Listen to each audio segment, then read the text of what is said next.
আসসালামু আলাইকুম চতুর্থ শ্রেণীর বন্ধুরা।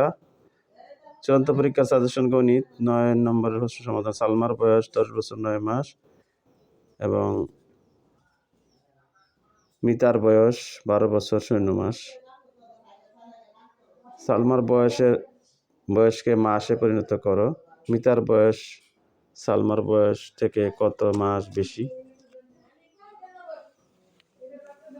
সালমার এবং মিতার বয়সের যোগফল কত মাস?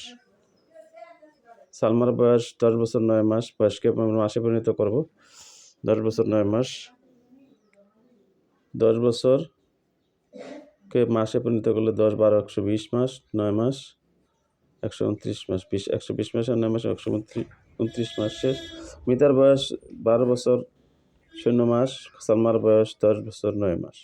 বিয়োগ করলে আমরা এখানে 0 মাস থেকে 9 মাস বিয়োগ করতে পারি না, এখান থেকে 1 মাস নিয়ে যাব, 1 বছর নিয়ে যাব, 1 বছরে 12 মাস, 12 বছর থেকে 1 বছর নিয়ে গেলে 12 মাস হলে 12 মাস থেকে 9 মাস গেলে 3 মাস, আর এখানে 1 বছর নিয়ে গেছি না, 11 বছর আছে, 11 বছর থেকে 10 বছর গেলে 1 বছর, 1 বছরকে আবার মাসে পরিণত করলে 12 মাসে 1 বছর 12 মাস, এখানে 3 মাস 15 মাস।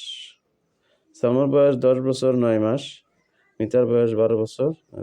তাদের বয়সের যোগফলকে আমরা কি করব? মাসে পরিণত করব। যোগফল করি 9 22 বছর, 22 বছর 9 মাস। 22 বছরকে আমরা যদি মাস বানাই তাহলে 12 দিয়ে গুণ করব। 12কে 12 দুগুণ 24 4 2, 12কে 12 দুগুণ 24 আর 2 26, 264 মাস, আর এখানে আছে 9 মাস, তাইলে 273 মাস। শেয়ার করে দিবে, সাবস্ক্রাইব করে দিবে, চ্যানেলটা সাবস্ক্রাইব করে দিবে, যারা এখন সাবস্ক্রাইব করে দিবে। আশা করি বুঝতে পেরেছো।